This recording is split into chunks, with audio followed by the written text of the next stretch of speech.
monitor last, because this is the one effort within the city that we collectively come together to share information, and I will guarantee that by the time you leave out this door, you have learned at least one or two things new in your community, in your respective arenas that you all work in, and thank you so much. So with that, with the agenda, some of them still coming. Sister Chief Bailey is going to be on first today. But I do want to read the mission and purpose for the benefit of anyone new to these meetings, as well as for the people at home. So let me just go with that. The purpose of the whole team, it stands for helping others prosper economically, is to unite, educate, and identify individuals, resource network programs, and projects promoting self-sufficiency and strengthening family and community. Our mission, via collaborative volunteer effort, join together various individuals, organizations, and efforts that are committed to work together to address the needs of individuals and families within our community that are seeking and or in need of help, services, or information as they are undergoing transitional changes. To empower underserved people to maximize their own success in achieving permanent stability by opening the knowledge and opportunity for all within our community. So we will go into introductions, and then right after introductions, if you please just state your name, your organization, say, hey, I live in Indianapolis, whatever that may be, and then we'll go right to the Assistant Chief Bailiff. So, Chris, can we start with your table? I'm Chris Tyler with Avondale Middle YMCA. Clarence Hill Jr. With the real estate owner. Carol Daniel, Health Net. Michelle Daniel, Constructing Our Future. Yes, not sir. John McGraw, and I'm Trust Library. Mike Wiley and my wife Elaine Wiley. Diane Couple, thank you guys. Katie Bean, President, Eagleville Neighborhood Association, and proud Hope Team member. And one of my longtime community advocate buddies, my sister from another mother. Thank you. I'm Samantha Douglas. I'm the president of the Partyside Community Council. I'm also secretary for Isaac Indy. I'm Toby Miller with CRT and Mary County. And the finest man. And the finest black man on I gotta go behind that. I mean, Well, you know, we aim to please. And we like to have fun while we do that. Hello, Naisha Hill, domestic violence support. Three friends. I'm Cindy Carrasco, resident of Marion County, and Marion County Council. I'm Tiffany Vivo, Marion Circuit Court Judge. Deidre Coleman, I'm at Kepler Institute in foster grandparent program. Rashida Abdul-Haq, intern for the masjid moving down the street. Brandon Edwards, I'm a new advocate for the party side. Oh, congratulations.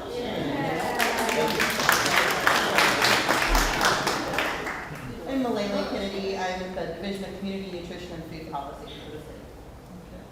Charlotte Hoskins, I'm here from violence reduction from the city. Hi, I'm Deanna Warren. I'm a community health worker for Goodwill Industries. Hi, I'm China. I'm Sabine Martin. I am from Butler Targeted Neighborhood Association, CRP. I'm the neighborhood from the city. I care about the city, and I'm at the whole team meeting because I finally got a break to be here. So I'm listening. Yes, thank you for that. I'm Bailey Erickson. I'm a community health worker at Goodwill. I'm Tina Strader. I'm a disability specialist with the Public Veterans and Families. Bernardo Cerro, también pedimos dice Brown Watch. Lance Dardine, IMPD MCAT. David Drain, IMPD MCAT. I'm Lindsay Corbett. I'm the Deputy Chief of External Affairs at the Marion County Prosecutor's Office. I'm Joanna Franklin, chairperson for Cook City Alert and president of Oxford Manor Civic Association. I'm Jackie Morgan, a business and benefits consulting representing Life Success and Aflac. I'm Amber Latch. I'm with Berkshire Bank. Horatio Buster, Committee and Community Solutions. Oh, we got both of them at the same time. So we integrate.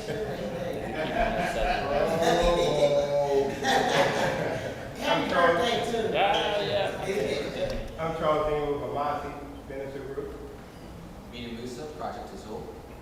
I'm Turkey appointed to Rose Building, Division of Mental Health and Addiction, project aware. Let's go in with the whole team.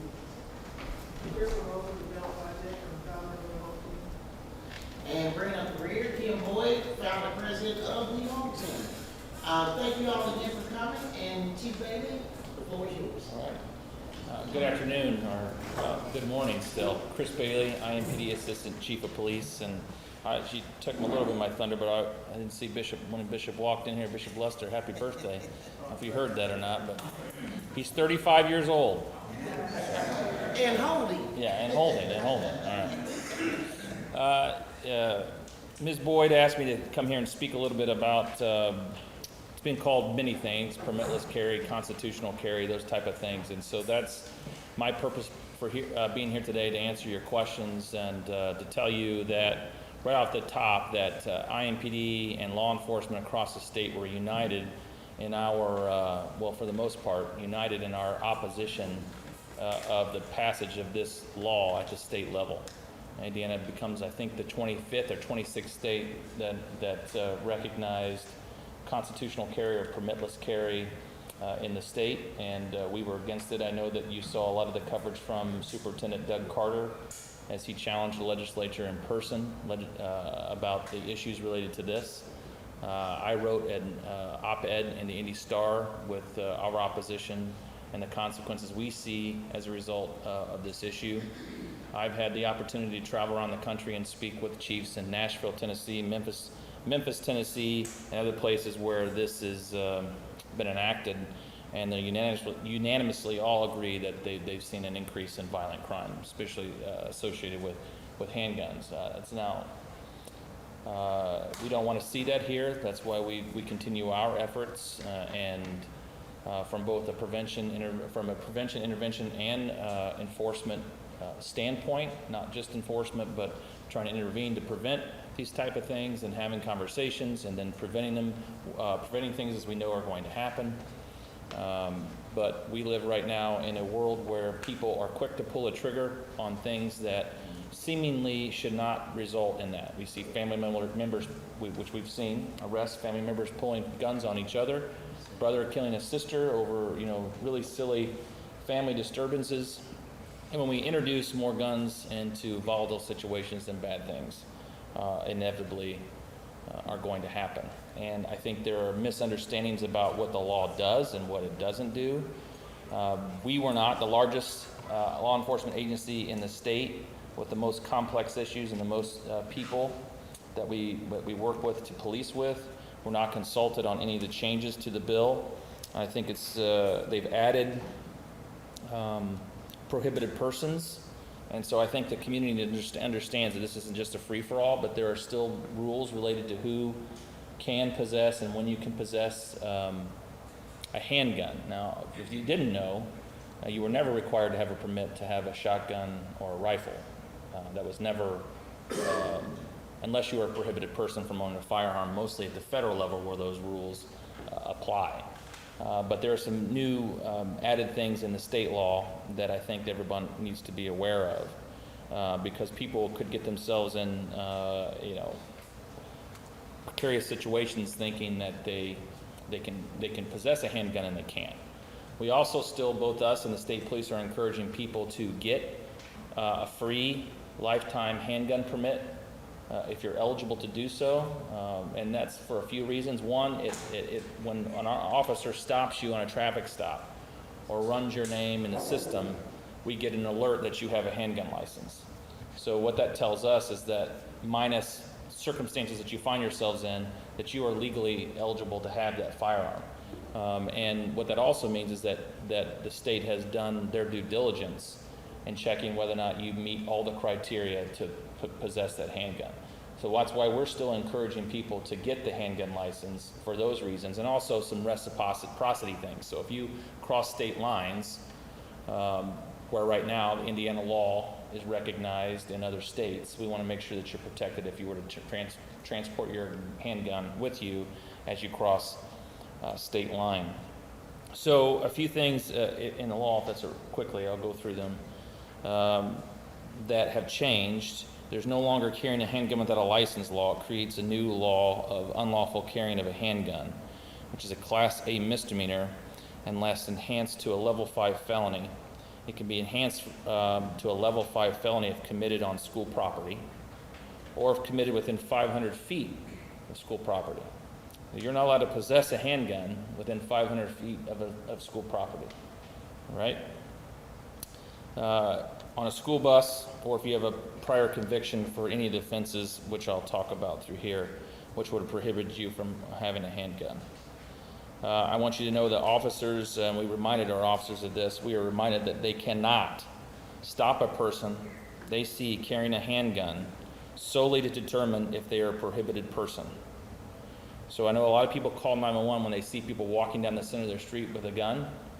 Those are calls that really, unless there's some other criminal predicate, you probably shouldn't even be calling the police on it, because there's no, other than a consensual encounter, we can't force the person to stop in the middle of the street, provide those, obviously you can't walk in the street, so that is an ordinance violation, so you can have a little more of a conversation with them. But those things where you just see people carrying a gun, that those are not reasons any longer for the police to have a check on that particular person. And that was upheld in Pinner versus State. The Supreme Court of Indiana held that while the defendant's initial encounter with the police may have been consensual, it quickly shifted to an investigative stop, and it has implications of the Fourth Amendment. So there has to be, under Terry, there has to be a reasonable suspicion that a criminal act has occurred, will occur, or is occurring for us to extend that stop, that interaction, other than it's consensual. So a few other things. These are new, or this is what the law says that you are a prohibited person. One, if you're convicted of a felony, state or federal felony punishable by a term of imprisonment exceeding 1 year. So anything where your prison sentence or your sentence is over 1 year is a felony, and you are prohibited from possessing a handgun. If you've been convicted of a crime of domestic violence within 5 years. But you can also, in that case, have your rights restored to you after 5 years after petitioning the court, as you can with other expungement. So that's the other thing that is different here now, is that you could have been convicted of a felony and possess a gun because those things are expunged, right? If you had those expunged, so you've restored your rights, you can get those restored. Convicted of domestic battery, convicted of stalking. If you're a fugitive for justice, this is a new one. Fugitive from justice means any person who flees or leaves any state to avoid prosecution of a felony or misdemeanor offense, or flees or leaves any state to avoid testifying in a criminal proceeding. Of course, you can still possess weapons if you're hunting, shooting competitions, safety courses, or traveling to and from. If you have an active protective order for domestic violence or family violence, this is another new one. If you're under indictment for a felony, which means you've been charged by the Marion County Prosecutor's Office or another prosecutorial entity for a felony, during that time before trial and conviction or acquittal, you cannot possess a handgun if you have a felony indictment against you. This is the other one that's challenging for law enforcement, considering in Marion County we cannot get juvenile records easily. Under 23 and a juvenile adjudication for possession of a firearm by a serious violent felon. That's another one you can be charged even up to the age of 22, up to the age of 23, if you are convicted as a juvenile for being a serious violent felon. If you were dishonorably discharged from the military, if you're adjudicated as dangerous, that's what's commonly referred to as the red flag law or the Jake Laird law in the state of Indiana. And the terms in the next couple, these are straight out of the statute. I'm not going to change them because that's what it's written in the law. However, I don't agree with the terms they use. Adjudicated as a mental defective, that means a person presents a clear danger to the person or others, or lacks the mental capacity necessary to manage the person's affairs. The term includes the finding of insanity by a criminal court in a criminal proceeding. And then alien unlawfully in the United States. So that's someone who is not a citizen but is here illegally in the country. Or if you've been committed to a mental institution or renounced your citizenship, U.S. citizenship per U.S. Code 1481. Those are the reasons listed. Those are abridged. I encourage all of you to read the law, understand the law, and then ask a legal professional about certain individual circumstances. As I'm not an attorney, I can't give you legal advice on what you can and can't do. And there's also a lot of unknowns for us. There's a lot of unknowns. I'm not going to speak for the Marion County Prosecutor's Office, but I think there's a lot of unknowns in the total judicial system about this new law and how it's going to impact us all. I think there's people out there that I think are waiting for the police to do certain things so they can challenge it in court. So I still think there's still room for things to change through court decisions, as there is normally through the course of new laws and things that happen in our system. So. A few questions? Yeah, I didn't want to assume to open it up for questions if I don't cross her, so I let her run the meeting. Any questions to Assistant Chief Bailey? Yes, ma'am. Where can I read more on the new laws? Because like some of the articles that are out there aren't as detailed as you said. Yeah. I'm more so interested because it sounds like you said something about something with 5 years as it relates Yeah. to domestic violence and stalking. So I would like to get some more information. So if you were to Google Indiana code, just type Indiana code and then type in 35-47-2-1.5. You should be able to find resources that list that in its digest form, which is the actual bill and the law itself. I'll find that as well and send it to Ms. Boyd, and she can distribute it too, so that you can see the PDF of that. And if I could add to your response, Chief, the other thing I would suggest to you as well, last month at our whole team meeting, we had Prosecutor Mears, which talked about his piece of how, his office, and Lindsay's here, today representing his office again. But then also we had J.D. Ford, State Senator, to speak to the actual piece of legislation. And I would suggest not only what Chief Bailey gave you about how to research and Google that bill, I would also encourage you to reach out to your state senator and representative. That's what they're paid and elected to do. And I would ask them to sit down and have a conversation, maybe even a community conversation. With you and some of your neighbors, explain this to me, my state senator representative. And then also, maybe have them bring some copies, or, use it as just a suggestion. Because they definitely ran the eye of the storm when Chief Bailey and other law enforcement agencies were saying we don't want this, but they do and have access to that actual state legislation. And I would strongly suggest, and that could be for several reasons, reach out to your state senator representative and ask them for that. Elaine, Mike, I think you guys had a question. I have a question. I heard you say that people are prohibited from carrying a gun in schools or within 500 feet of the school. Is there someplace else that a person is prohibited from carrying a weapon? And do owners of stores have the right to tell someone that they cannot carry a weapon in their facilities? I'd have to do some more research, but like I said, I think that there is some prohibitions at private places, but most places that are public, especially, there are limited prohibitions to it. But as always, if it's your private business, you can, do what you want, right? And then they can challenge it other ways. But public places are a little more open. I think the only really place they prohibit is schools. They may allow municipalities to establish rules for places like Lucas Oil Stadium and places like that, but most open public spaces, there are no prohibitions. Katie? Yeah, you said you would recommend everybody get a lifetime gun permit. If you already have one, do you need to replace it? No, or it ma'am. will still work? Yeah, if you already have a lifetime handgun permit, then there's no need to do anything different. Thank you. Yes, ma'am. Yeah. You said that they elevated the charges for if you have a gun, like in school? Yeah, it appears that it's a, You said it's some if it's a level 5 felony, and it may have, I think it's always been that way. I think that we Oh, just it's always been that way. emphasized it Oh, in okay. here.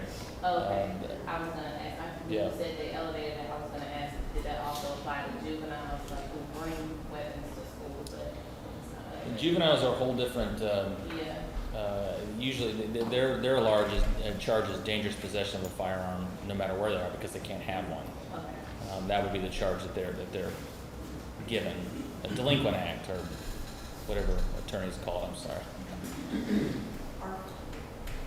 Mr. Dunn, Mr. Elcat, our guest speaker today, yes, sir. Public libraries, are they considered under the public schools?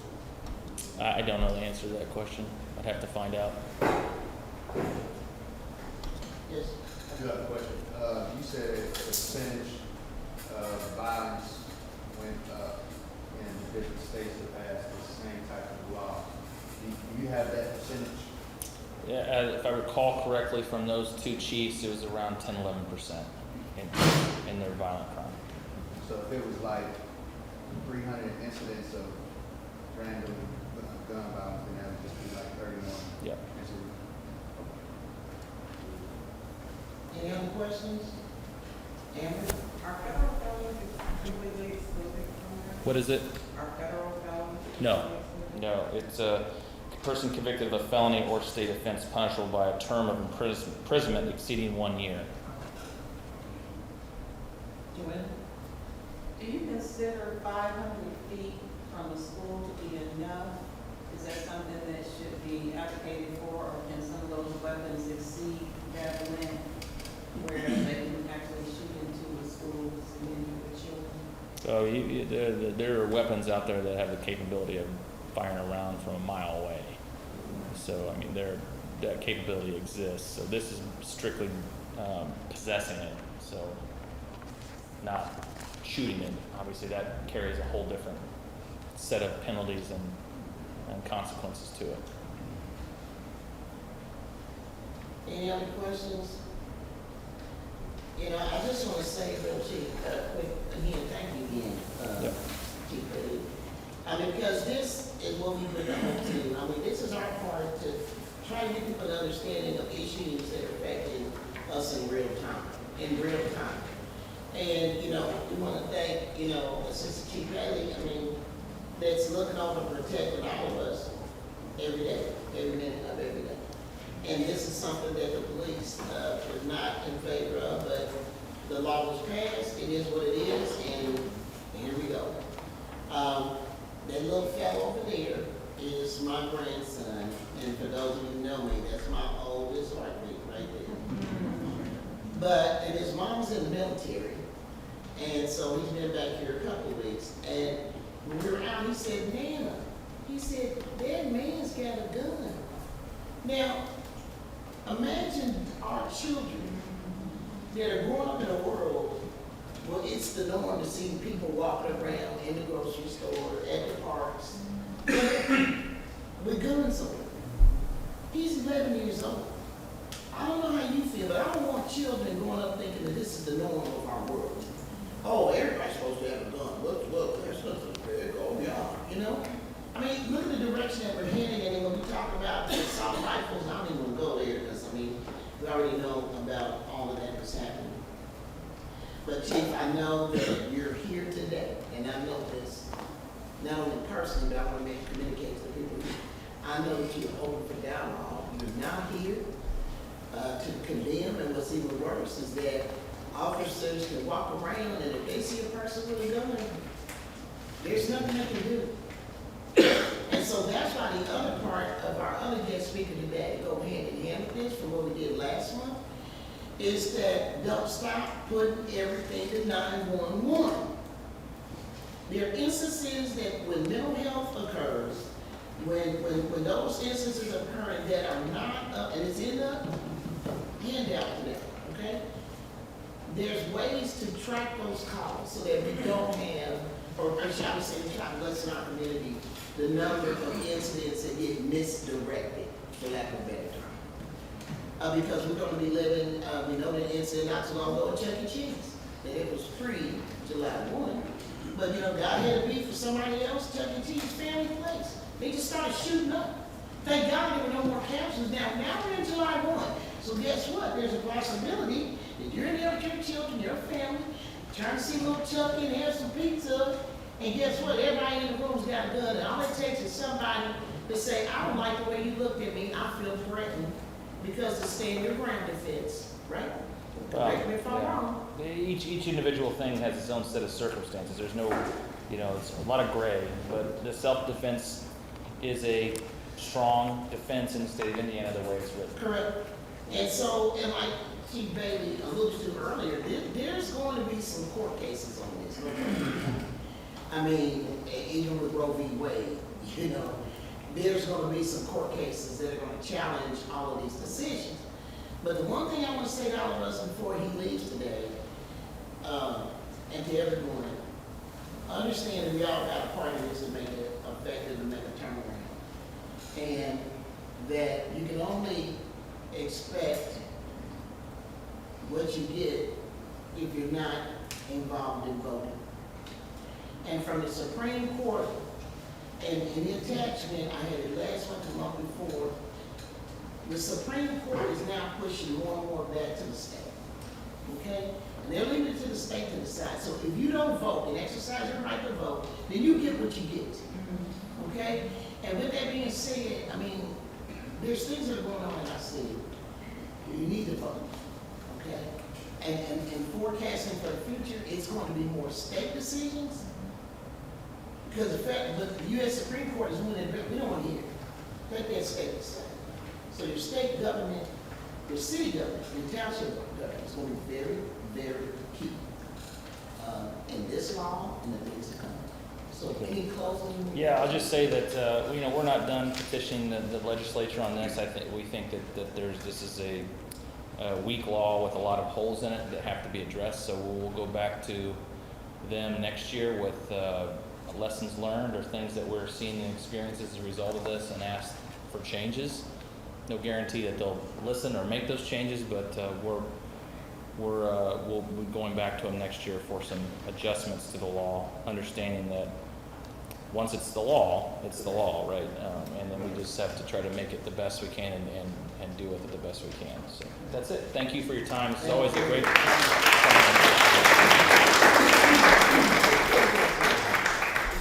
I want to go hand in hand to keep this context if you can. Mr. From MCAT, if you could, as you make your way up, one thing that I came about, and some of you I've talked to about already.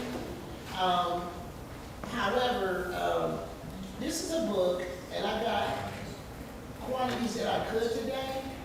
They kind of go with Assistant Chief Bailey talked about, but this was a little pamphlet that was put together, and it was written and authored by a gentleman by the name of Juan Clemens, and Dr. Preston Adams, Reverend Moore, Wayne Moore, was the one that actually got these books for me. And what this book has is Empower Engagement Manual for Police Outcomes where everyone is respected. So what this little booklet is, and like I said, I only brought so many, but Crystal, if you could pass these out to everybody, make sure you got one. James, I'll make sure you have one. But it's something I think there are tools that you can use to talk about this. It's worth a read, it's worth a conversation with your children about when stopped by police, you know, just those protective measures. And so if you would, please, and if there's other requests for like copies or whatever, I can try to see what I can do. But I definitely wanted, in light of what we're dealing with right now, is to ensure that everybody has a little something in their hands on this booklet. And I'm going to strongly encourage family conversations, church conversations, community gatherings, you know, read this and armor up as best you can. Okay? So with that, I'll do a wicked introduction. okay, if you want to come over this way, I think you got the camera. Okay? Is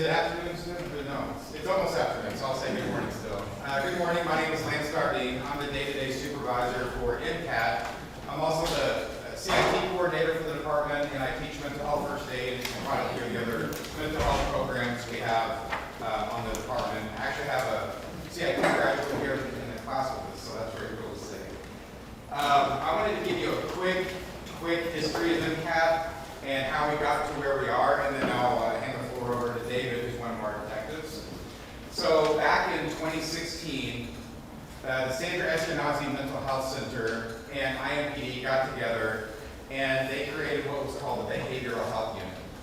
And they put an officer on every district with a licensed clinician, and their job was to follow up on all immediate detentions that were happening in Marion County. An immediate detention is when a police officer takes somebody into protective custody and takes them to an appropriate treatment facility, okay? It is for an assessment. Now, they can be up there for up to 24 hours. So how many of those assessments do you think that IMPD initiated, let's just say last year? Big guess. 40, okay, what else? Any other guesses? 150, okay. Anybody else? So we're right, probably around 4,000. Okay? We have to have 3 prongs. You have to be a danger to yourself or others, or gravely disabled. You have to have a need for hospitalization and or treatment, and you have to have a history of mental illness. So about 4,000 times last year, that's what we did. Okay, we took somebody into protective custody to get them out. This BHU unit was designed to follow up on the back end and try to get people connected to the most appropriate resources after that immediate detention, right? So, hey, what was the stress behind your hospitalization? Can we help you get connected to somebody or an organization or treatment facility to help you deal with that so it doesn't happen again, okay? So that's what that started. After about a year, we realized that the officers around the city were now asking us to come out with our clinician for active runs. So in August of 2017, Mayor Hogsett approved the implementation of MCAT, the Mobile Crisis Assistance Team. They partnered with a researcher, Dr. Brad Ray, and they did a 6-month trial period. So in that 6-month trial period, from about August of 2017 to the beginning of the year, we had a paramedic from IEMS, we had a police officer, and we had a licensed clinician in a car responding 24/7 on East District as a pilot program. And these were active 911 crisis calls. Substance use disorder, mental health, things like that, right? So after that 6-month trial period, the data showed that the paramedics weren't being used very much. So IEMS pulled out, and that left the clinician and the officer. So both units were working side by side during that time. MCAT taking active runs, BHU following up on those hospitalizations, okay? It was getting a little confusing, and both teams started really just kind of doing both jobs naturally, okay? Because when you meet somebody, you talk to somebody, you build that rapport, you're going to be more, apt to follow up with them because you have that built, right? So about September of last year, both teams were merged into MCAT. So instead of having like 3 MCAT teams and 5 BHU teams, now we have a total of just 9 MCAT detectives that are partnered up with licensed clinicians, and they're going out to answer those active 911 calls, and we're still doing those follow-ups as well, okay? So we're pretty busy with that many types of follow-ups, plus those active runs, okay? So I'm going to introduce David here.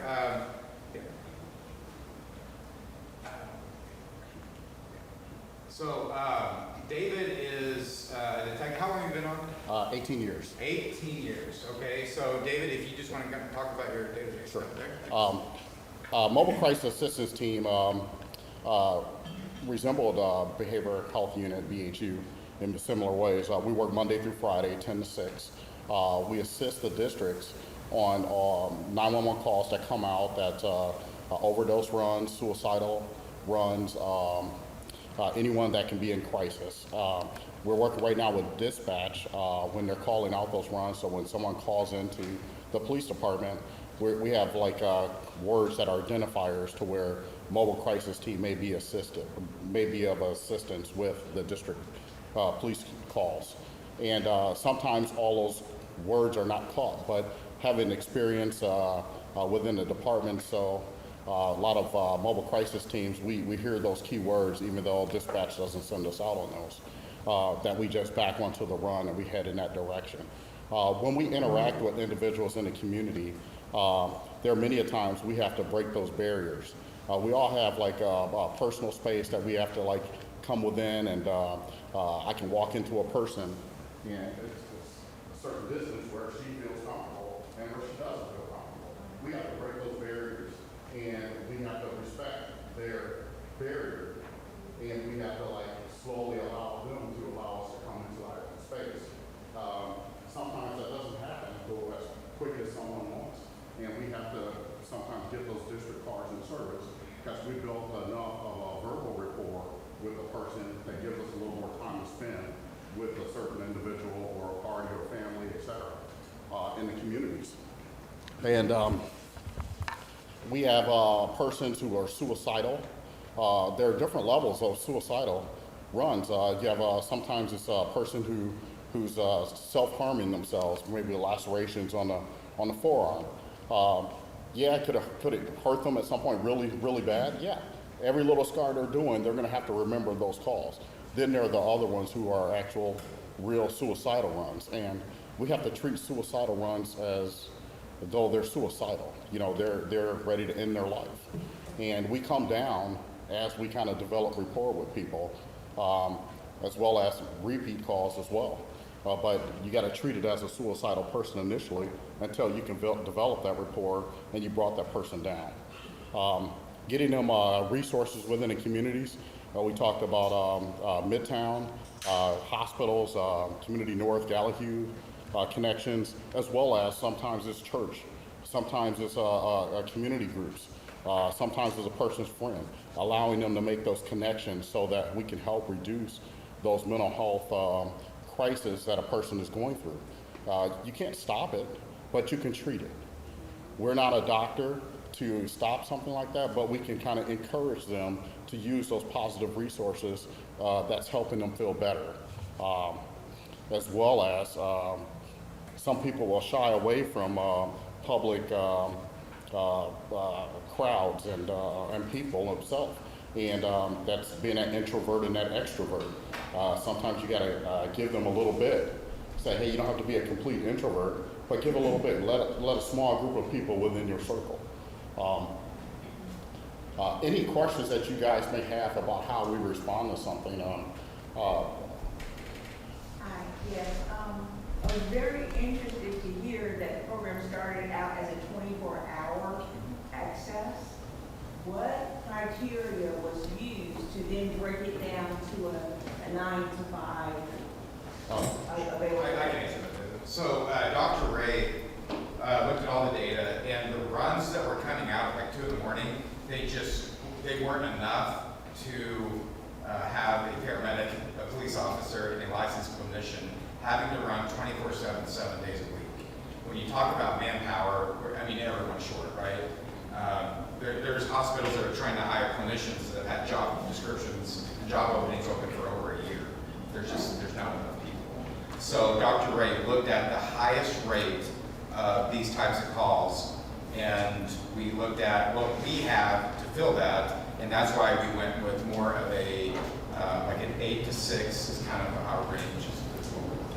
So I asked the question because my experience in working with people who have these needs and the calls, that a lot of those calls come in after 6, like at nighttime. Okay. Is there any plan to increase the availability of them now? So we would always love to increase our team, right? All of the officers on the department, regardless if they're on our unit or not, are all trained in mental health first aid. We have over 900 CIT officers trained. And I know the question came up earlier of 988, and that's would be a really good bridge once those mobile teams are set up. That may be a couple years, okay? The call center itself is opening up in, I think, about a couple days, but hopefully with all those different types of teams, that we can get, somebody to that appropriate help. So, babe, if I could end on that too. Right now, the city is preparing the budget for next year, okay? and the mayor's getting ready to introduce that budget. I would say not only to Survey's question, but to everybody in this room, call their council. Tell them that they need people to work 7 days a week, okay? Because of the nature of what's happening in our city. Because those councils need to hear from you. I think you've already seen the horror stories on TV and in the news that happen, unfortunately, almost daily in our community. And those councils in here, we want them to be better staffed. And they need to hear that from all of us. You know, because they're gonna be running for election next year. The councils are running for election next year. We're in the honeymoon season, so I mean, as I call it. So then we should get representatives that are truly gonna represent the betterment of this city. So I just want to put that out. One of the things that you talked about also, mental health and voting, you know, rebuilding a community. A person's mental health within that community is very important, to help rebuild that community. And again, if you have a person who has a diagnosis with mental health, they can't be afraid to be themselves because we have these negative stigmas about mental health. Having resources out there, people they can go to without being criticized for who they are. We have people that go through other stresses that people may not say it's a mental health diagnosis, but how many jobs are paying people 6-digit incomes? How many people have bills out there that companies are not just giving them those raises each year to live a decent lifestyle like other people? So there are other stresses that put people in crisis. And those are the things we have to have. We have to be able to adapt to actually help a person through that crisis. And I would drop money out of my pocket to help a person out of crisis. And every officer, you can't ask them to do that. But, you know, I feel that each person in the city is important. You had a question. Okay, I'm sorry, Oh, Savannah. no, I was saying, thank you for having a heart for it. And then I had a follow-up about the national mental health number to call that's been published. It's no longer 911. I think in the city, it's 288. 988. And it's in the attachment for those that got the agenda. It is in here. It takes effect July the 16th. And like I said, at this meeting every month, we try to do things in real time that can help people. And so, again, for those that did not get the agenda, on the sign-in sheets, as you leave out, just put a check mark, and I will make sure that you get email. But it's in here, Savannah. Thank you.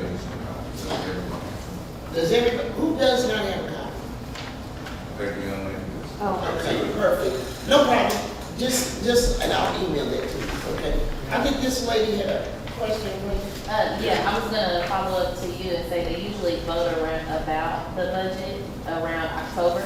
So you don't have to rush. Like, you can read through the budget, you can take your time and really map out the questions you wanna ask to your counselors so that when you go, you're informed enough so that if you do get danced around, you know what to ask. Because I feel like a lot of times we push people to give feedback, but they're not really equipped to give quality feedback. So I would say take your time, and once he puts out the budget, to read what your questions are, where you want to push back, and then reach out to your counselor because you have until October. But my question for you all is, I'm wondering how many, because I am conflicted a lot on if I want law enforcement to respond at all to a mental health crisis that doesn't involve a law being broken. That wears me out just a little bit. So I guess I would like to know how many calls do you guys see where it is like truly just like a mental health disturbance? And when I say this, I'm thinking of like the man who was experiencing homelessness downtown and he was just kind of yelling outside and he ended up being kicked in the face. Or the one recently What do you where say he we was end up being kicked in the face? What was that, by a citizen? or- by an officer. He was stomped in the face. And then the one recently where he was naked inside his home and going through a mental health, like some kind of episode, right? We don't know exactly, but again, just like there's no laws being broken. Why law enforcement? So I guess my question is like, do you guys feel like you should be there, and how many calls do you think really require law enforcement to be there? That's a difficult question, but also it's an answerable question, meaning that each person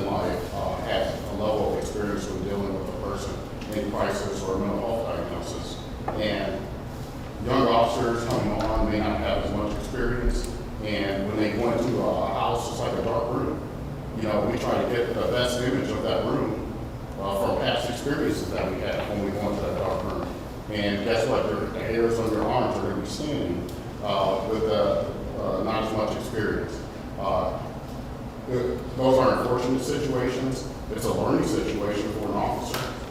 But my interactions with police coworkers is that they feel horrible after a situation like that.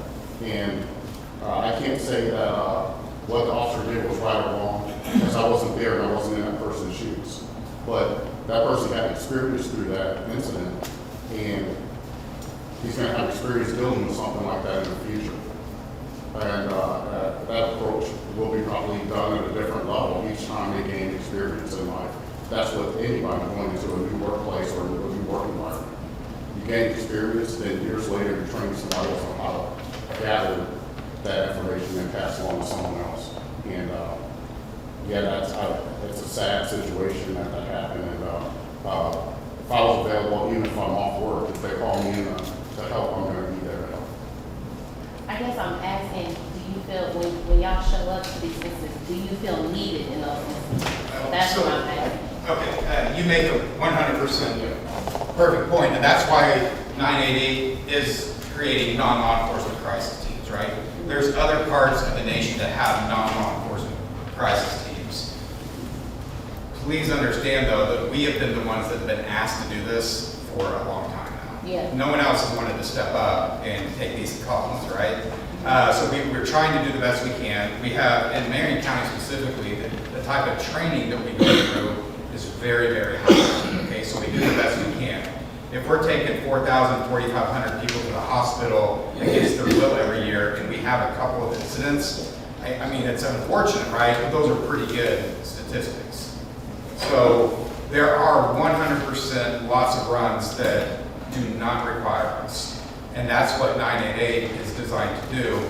So when somebody calls 988 or they call 911, it's going to be triaged. And then if the person has no weapons, there's no threat to themselves or anybody else, right? They're not in the middle of the street with a knife, right? 988 would 100% be an appropriate response. At any time, though, if a 988 responder feels that they're unsafe, they can ask for law enforcement to come and kind of make the scene safe and so forth. As far as the specific numbers, I don't have those numbers because that's a very, I would say that's a pretty subjective type of determination.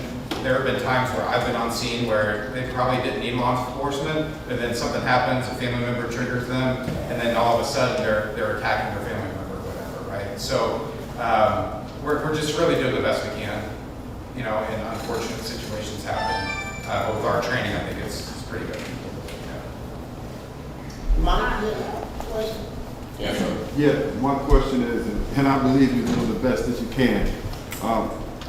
Currently, how many staff members do you have totally? I know we have 6 districts, and we have over 800,000 people in Marion County, and we have vulnerable times at night, which was mentioned, and Kim mentioned about the fact what we should do, and I think that's important.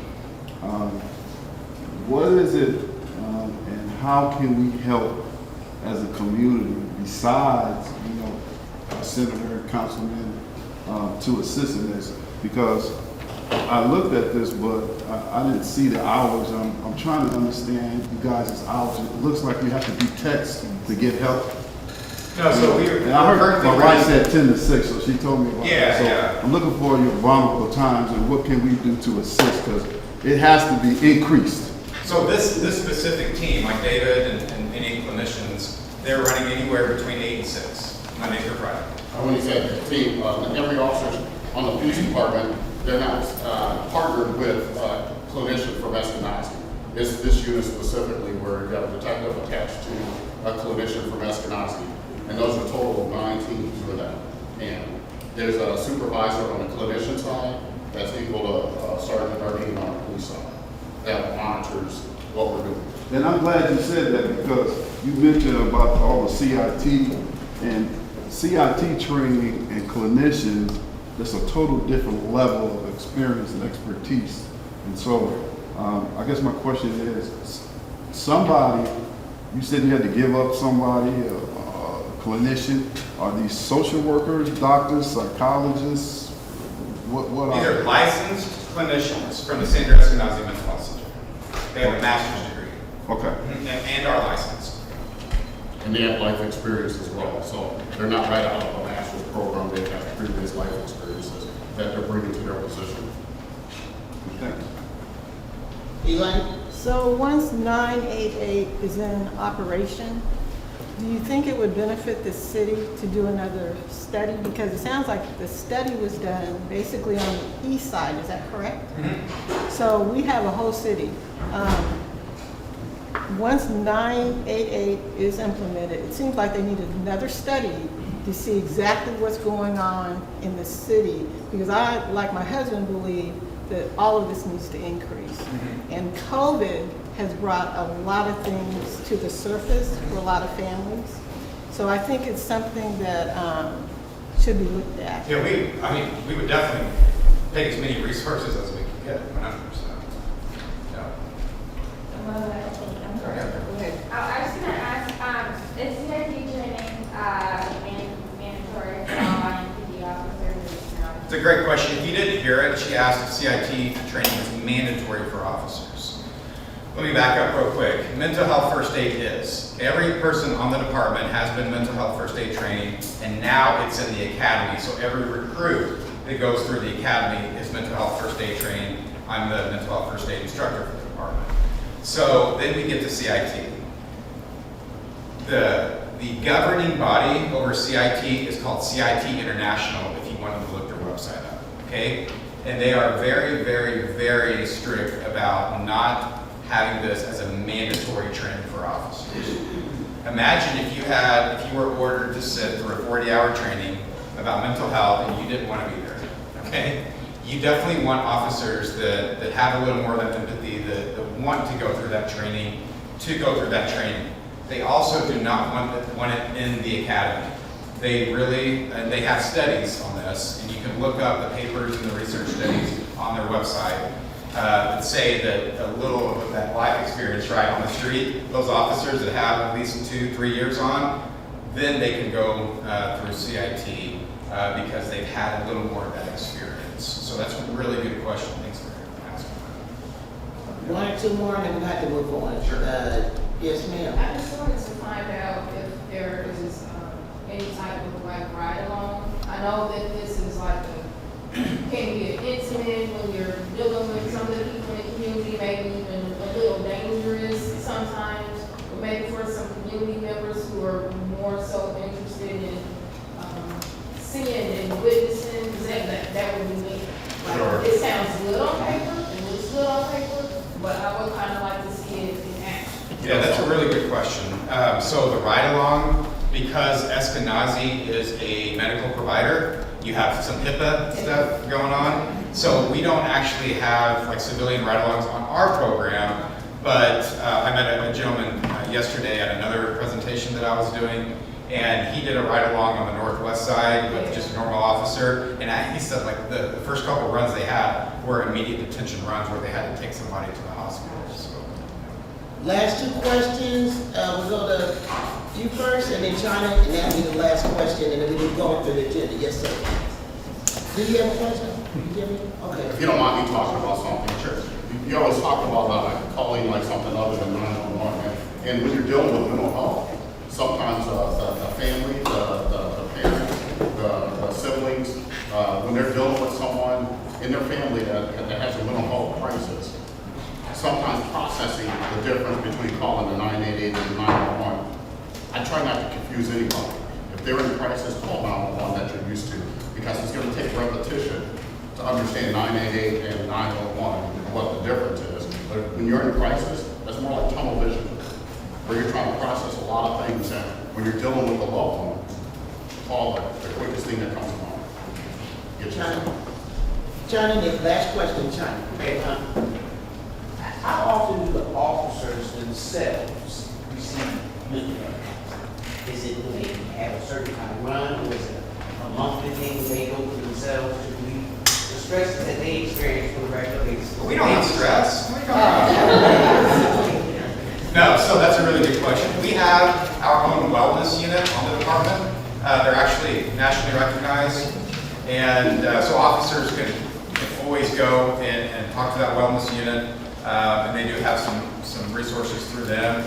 That we have EAP, and then obviously any officer can always, contact their own personal, counselor or whatever. But it's not mandated. And we also have incidents where when you deal with a person like DOAs, fatalities or so, we have a pulse team as well that comes out and works with all this one and try to offer resources for long-term involvement. Last thing I would say as we close out this part of the agenda, definitely want to thank both of these gentlemen, for being here today. This is very, very important information, especially when you look at our state now having an open carry law and everybody's just like, operating on high tilt. And so we just need to have this information to be armored up. Now, 3 years ago with Mr. Darden, the whole team did a mental health summit called Suffering in Sight. And it was a panel of individuals, not from the clinical standpoint. You get a workshop when we were over in Warren Township, again, to educate the people. Now, Chris Tolliver, Amber, we're about to work on a meeting where we're going to do something on mental health with the youth and their parents. So we will be bringing that forward. We have our first meeting this week. And to the last time, 3 years ago, in Warren Township, Ruthie was one of the panelists, one of the whole team members, because we wanted to relay this in real time. But I just want to say to everybody today, if you don't remember anything else, which these gentlemen shared some wonderful information, hopefully gave people a great insight in the MCAT, when it's still a working process for all of us. But please spread the word in the community about 988. Please, if you don't do anything else, when you have someone that is with a mental health situation, or something that is, shall we say, non-criminal, shall we say? Not urgent, like meaning that you've been observing these things and it's building to where eventually it'll be a crisis, but if you get a hold of it ahead of time before it gets really bad. And I would recommend looking up DMHA's website, the Division of Mental Health and Addiction, and you can actually just Google DMHA 988, and it'll take you to the website. It has some information on there, some literature and stuff, so I would highly recommend checking their website out. And because 988 is going to be a multi-year process to get it fully up and running. Can I ask a question on one thing, reference what you were talking about what communities can do? I think a lot of times, if you have a working life and families are dealing with a person in crisis, and you have parents that need to work, and then they can't take a loved one to work all the time, so they're trying to balance those things during the daytime. Maybe community involvement, having meetings that are finding out what type of daycare facilities are not just for a young adult, but maybe some of that young adult between the age of 20 and 30 that may not be as high functioning as their age may say. That what programs are there, what day trips do they have available? So having community meetings with your neighbors or just sharing ideas, just out of the blue, without really talking about it, just bring it up out of the blue. You share that with neighbors, hey, I found out about this program. They take day trips to the zoo, while you're at work, or sometimes they have work programs for someone dealing with mental health. And so connecting them with resources like that are those little things that communities can do. Actually, not little things, big things that communities can do, because a lot of persons in crisis, they're isolated to themselves during the day. They don't have all the family members around. That's just one scenario. But keeping them occupied doing something and filling their work is a way to help a person in crisis too. And I think developing those resources, because did anybody know that there's a mental health daycare site for adults in our city? There is one. So people that are working, or if they cannot, do that, there is like a child care, a daycare. There's an adult care for people with mental health disabilities. And maybe I'll try to work on getting them here as well. They're on the west side. But they have facilities. So again, like you said, having those community conversations to pull out these resources and information, because with what we got in our city now more than ever. To the one lady, I do want to give a little pushback when you talk about the mayor's budget. No. And this is the table we agree to disagree. We need to be more proactive than reactive. And so that's what I'm saying, these gentlemen need budget money now. If we wait until the mayor introduces the budget, it's more of a dictation as opposed to taxpayers being a part of the process via their city county councilor. Because the one thing about once the city budget is done and the mayor introduces it to the full council, yes, follow the trail of the money because that's what the city has put as a priority, okay? We have a say-so in that order. And if we rally our city county councilors that we would like to see as constituents that pay their salaries, okay, through taxpayer dollars, they need help. Mental health. So I'm going to push back on that when you say, well, just look at the budget after minute. No, that's the problem why we're in the situation we're in now. I taught special ed as well. And one thing I found with teaching special ed is that you're also inside the regular classroom working with a regular ed teacher on team teaching. And you'll find like that middle student, that CV student that's not really on the upper end and they're not on the mental health end, that gets the one-on-one attention on both sides. The person in the middle, they're the ones that's getting lost. So having things like recreational programs set up over the summer. You know, when you go to places like Fisher's, you go out to Carmel, they have activities going on for youth, not showing them how to play guns. They're showing them how to play soccer, getting them out there running, burning that energy down. So while you're working during the day, you get home, you don't have that energy to put out in the, sometimes your kid will run outside, but you got them set up in the programs, recreational groups that are more positive, things that they can see outside of what's going on the news on a regular basis. And I'm going to make this closing statement before we go on to our next guest speaker. But to know the history, their department, as Mr. Darden had alluded to earlier, was started under Mayor Bart Peterson. And when Mayor Bart Peterson, former Mayor Bart Peterson, started this department, it was designed to be 7 days a week. But through different administrations, looking at priorities and budgets, then this is where we are now. And so that's what I'm saying, you know, we can't wait until they decide where this money is going to go. We need to have our voice in saying that we shouldn't see our children in our neighborhoods not being able to get the services that they need at the time. So, thank you. Appreciate your time.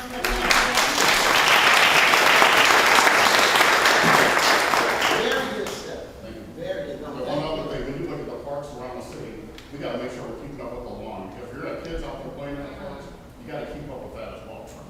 Great. So, if they're not appealing and attractive to the kids, they're not gonna be out there. So, and it doesn't take that much money. We can make the field at Lucas Oil Stadium look nice. We can make the parks and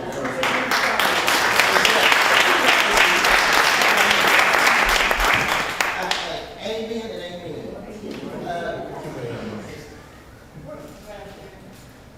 Okay, I just want to get some more There's the resource table, it's back there, we have them at every meeting. So typically look back there, but if not, we will check one of them, okay? Thank you, sir. So we want to bring up, we're going to turn it to a little lighter note. This gentleman told me yesterday, he said, oh, well, you spelled my name wrong. I said, you know what, that's all I did. That's all right. I'm okay with that, okay? So I said, we can do it right now, okay? So with that being said, this is a gentleman who has a free training program, and we want to enlighten everybody today about this free training program. We're going to try, because this is, I definitely want to give Chief Bailey and the MCAT individuals some very good time on this agenda, because people need to know it and prepare for it. So, and then we're going to try to get to the monthly reports and the like, so, you know, we'll get through as we can. So, this is a gentleman that has a free training program. Again, I apologize publicly for misspelling your name. But that's all I did. Okay. So with that, sir, the floor is yours. Thank you. Hi, everybody. Let me be the first to wish you a good afternoon, now that it's officially afternoon. And as we do that, we'll share something a little bit lighter and hopefully something that's useful to most of the people in this room. My name is Mina, and I'm with Project Visual. We are a nonprofit in Indianapolis that provides free training in the logistics and manufacturing industries And after individuals go through our training program, we will help them secure a job. Now, all of our jobs that we provide, that we connect with employer partners with, are full-time, at least $15 an hour, typically more.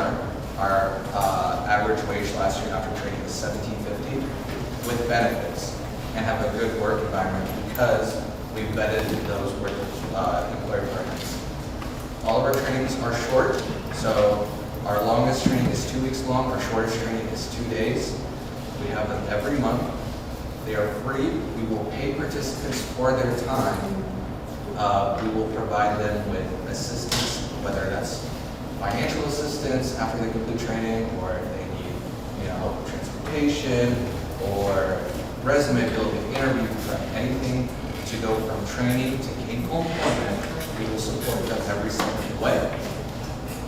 We have trainings every month, so we operate our rolling enrollment. So if the participant can't go through July's training, then we're going through August. If they can't go through August, we're going through September.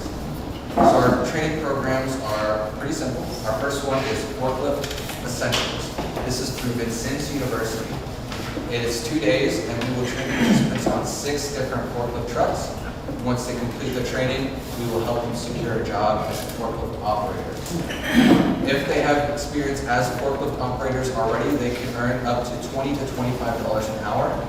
Even without experience, they'll be making, like I said, an average of 16 to 17. We have a team lead training. This is for individuals who have experience in logistics or manufacturing and want to become supervisors, team leads, move up in that company.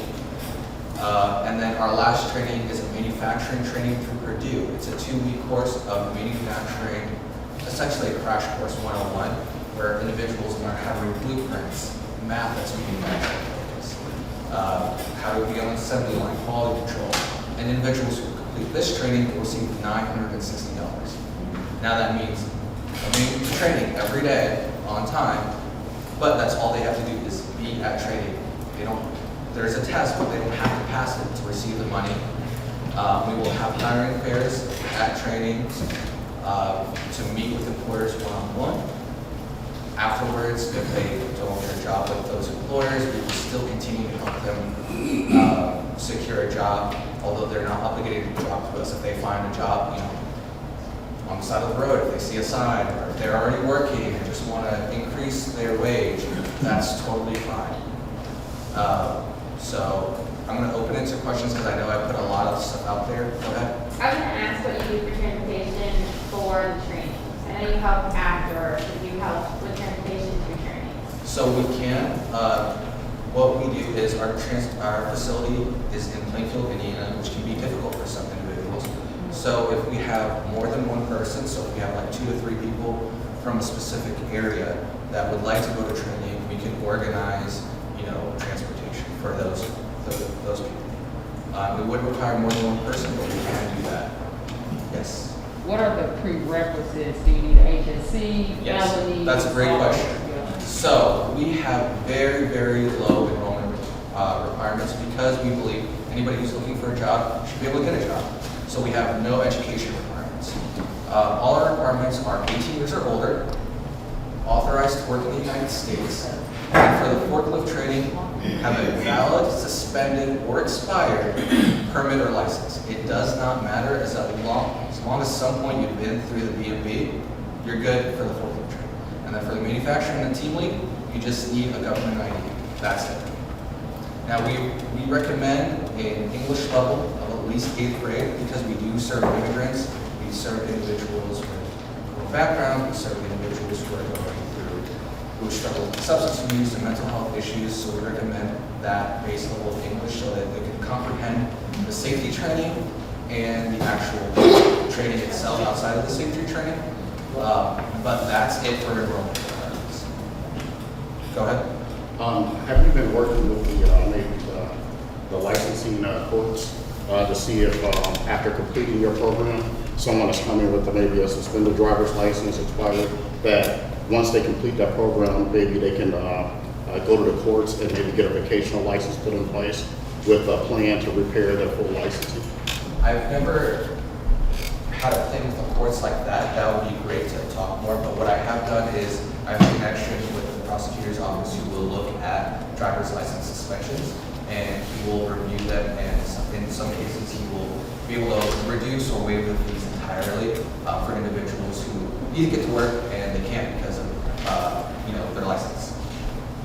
I didn't catch your role with the organization. So my role is the workforce success coach. So I directly interact with the participants. I will do their intake.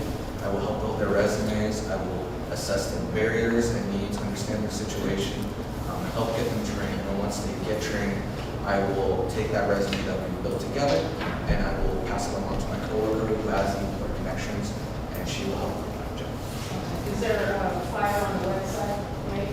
On our website, yes, and our contact information is on page 3 of the handout. Did you have some question? Did you say you said the person's formerly incarcerated? Yes. So we never guarantee employment because we are not an employer. We have employer partners. However, what we will do is we will try to match our employers or our participants with the best chance of employment. So we will take into consideration their backgrounds, their work history, their experiences, their shift, their location, and we will take all of that and we will match them with employers who will be willing to interview them, and we will help them interview applicants. And if they don't get a job immediately, we will stay connected with them to continue working to get them a job. Any other questions so far?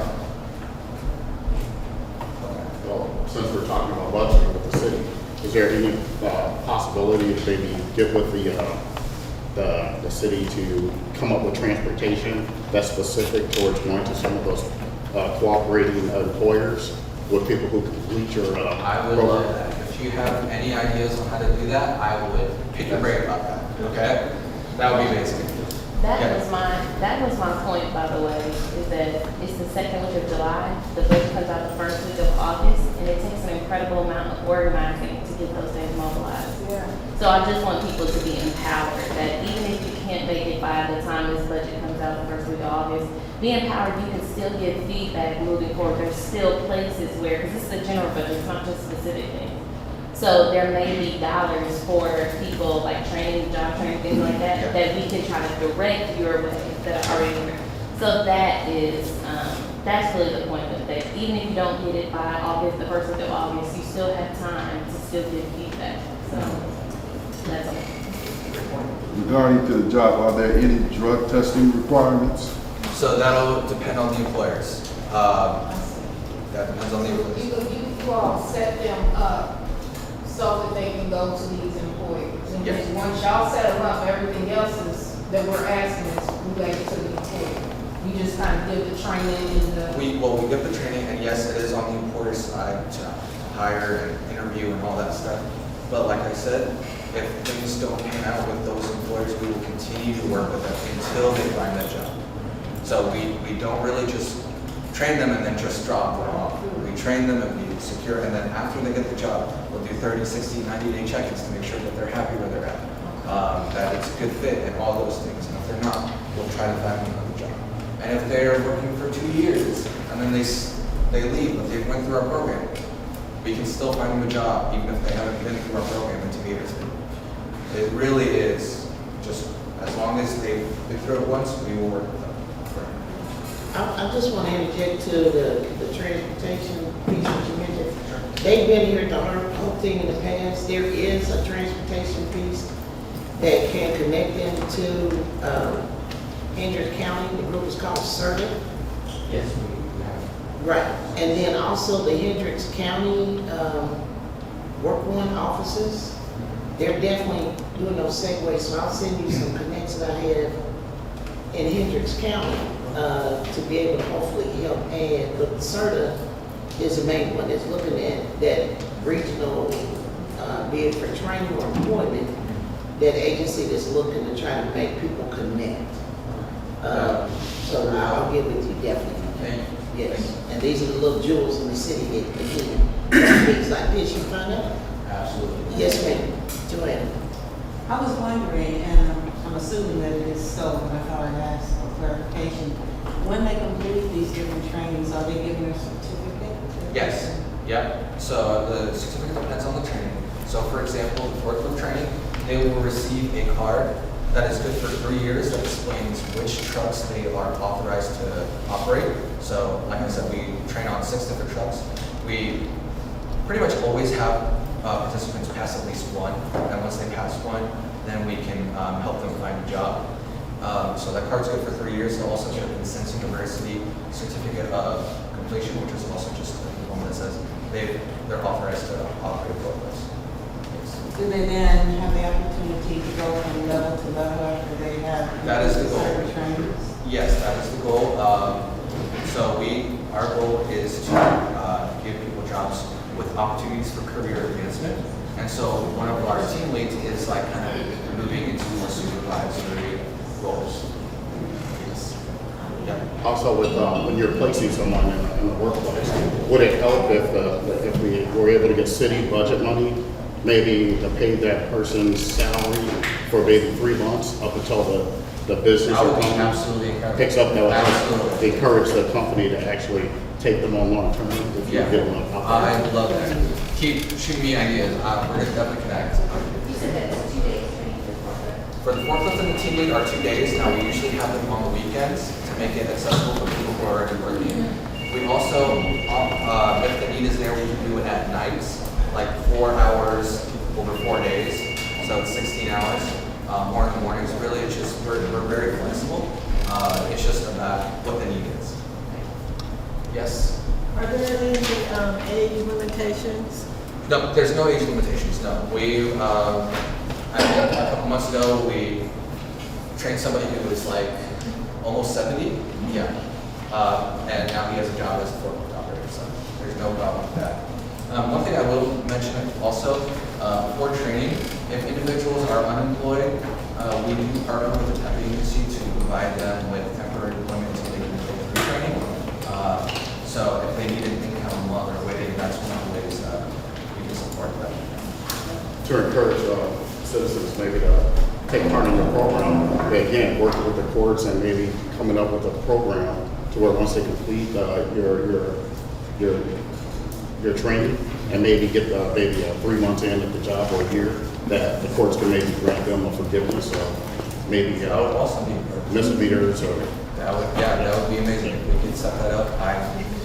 A lot of our participants would love that. I guarantee you that. I think we have one last question. Ruby, did you have a question? No, I Oh. Any other questions? Before we go into our monthly reports? So, yeah, let me just recap. If you know anybody, whether your organization is looking for participants, we're like to send referrals so we can train participants, or we can come in and do presentations. We don't have to get referrals individually. We can come in and present to the groups. We are happy to come in and present anytime. We're very flexible in how often we present.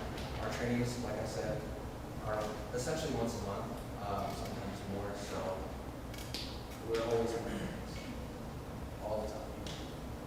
Okay, that's it. Thank you so much for listening.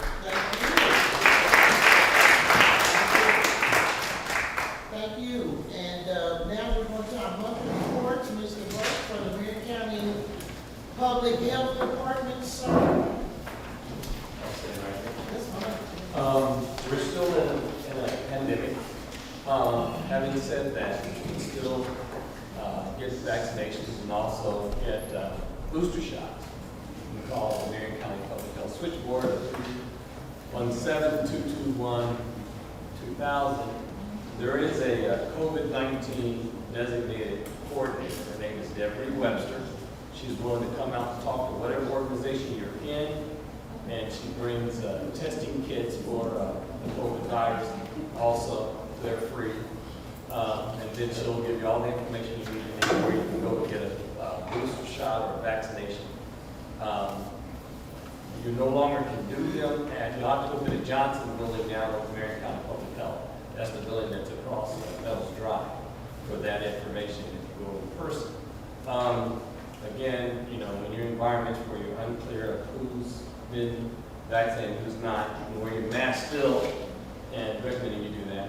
we do encourage those over 50 to make sure they get the vaccination. It's still available, it's free.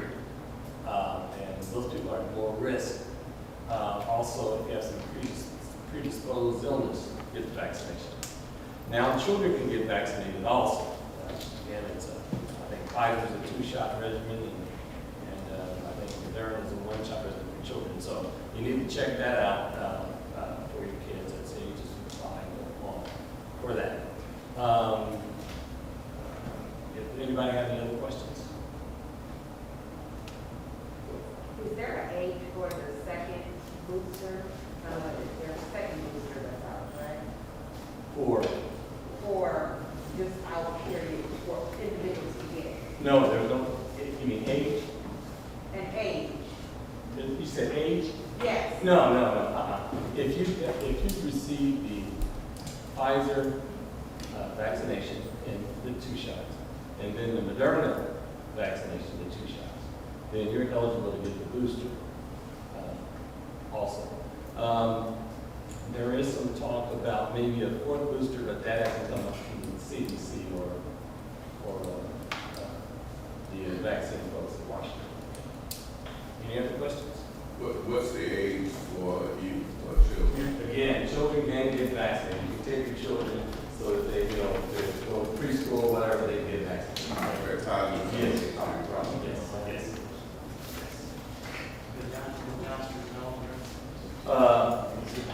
For the children right now, it's just Pfizer and Moderna.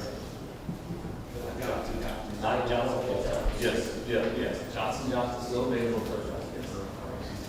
For infants, what age are they recommending that vaccine?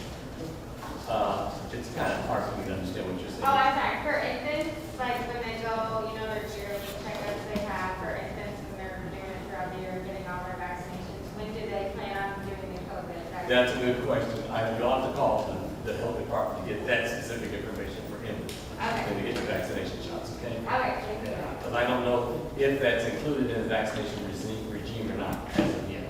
Okay. Any questions? All right, well, Mr. President. And then with that, we'll go, our Andrew couldn't make it today from Congressman Carson's office, but she has made sure that we have another representative, please, to the floor. And this is Kathy Downey, and so she will be reporting updates from the Congressman's office. Hi, good afternoon. I, like you, asking about the children, I was so excited when the vaccine came out. I just got my 2-year-old vaccinated. It's definitely a relief as we try to continue to get back into, our normal. Happy to be here on behalf of Congressman Carson's office. Can you guys hear me okay? Great.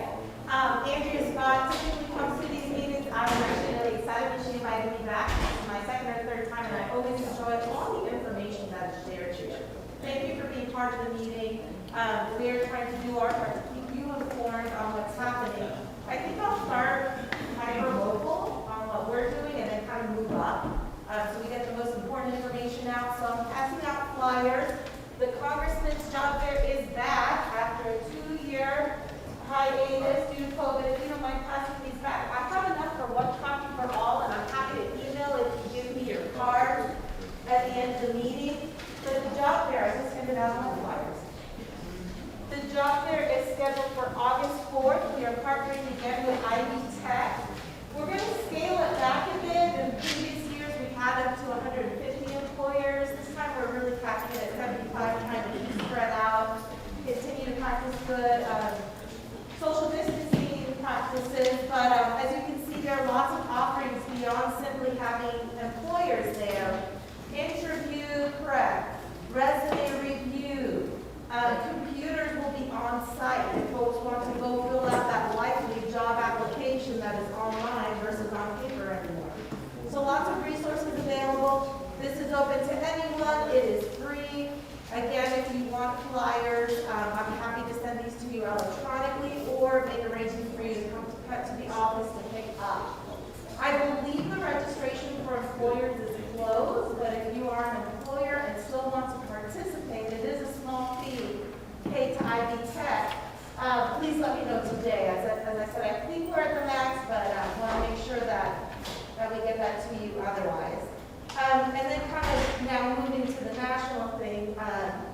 national picture.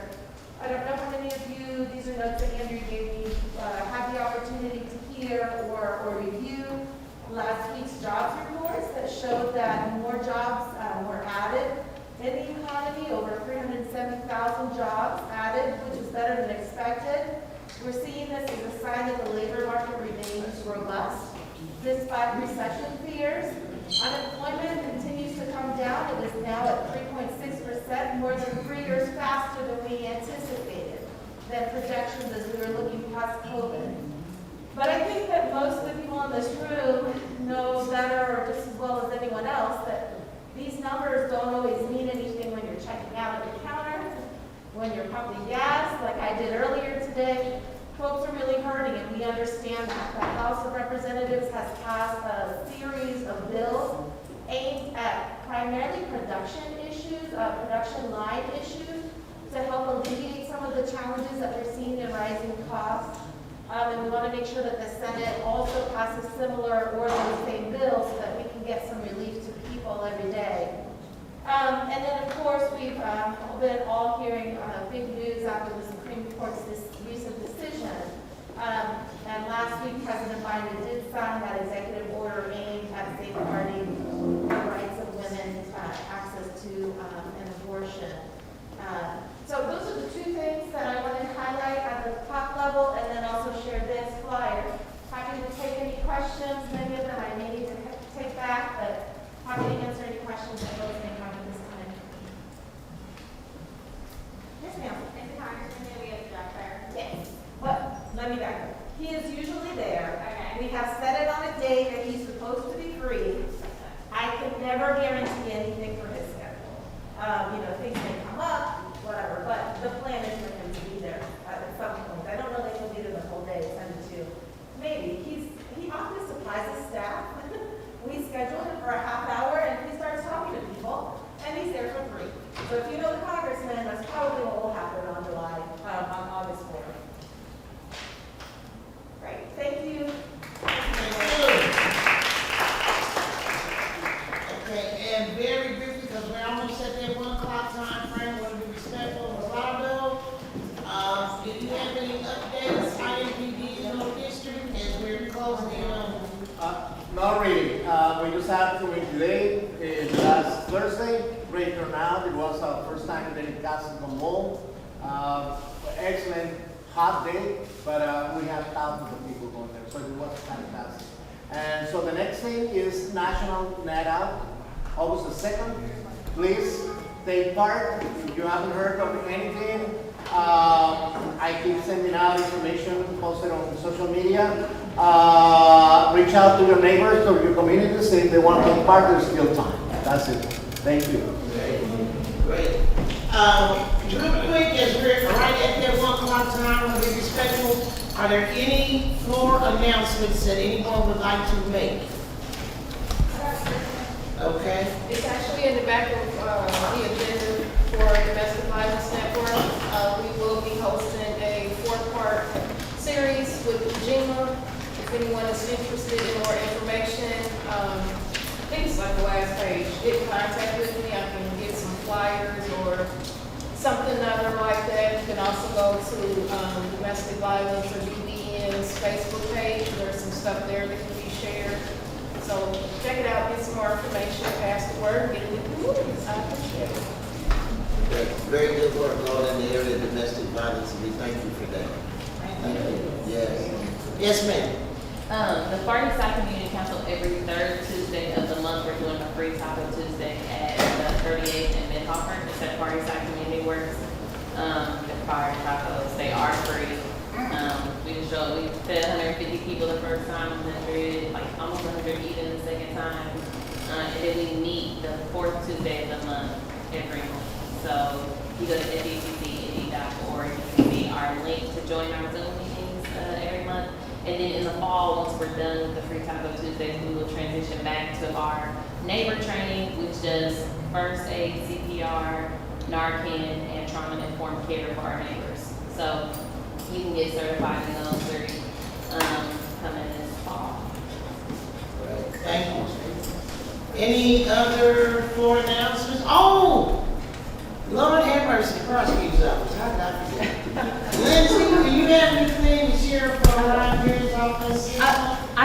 mention that, you know, we talked a lot about our Second Chance Fair that's coming up on July 20th. If you know anyone that was interested in that has not already signed up, we are anticipating a very, very large number of people there. We had a Second Chance Fair in Hallville on June 30th, and there were around 1,000 people there. You know, people are standing outside waiting in the hot. We don't want people taking time off work if we're not going to be able to help them that day. So I anticipate a very large number on the 20th. So if your contacts don't already have an appointment, I would encourage them to email us at second.chance@indy.gov to arrange one where we can do something with them remotely, because we do offer those opportunities every month remotely. But you know, we just don't want people out there. They're not going to be seen, unfortunately. We wish we could see every single person and help them, but the need is just really that great for our community, and I think that shows that.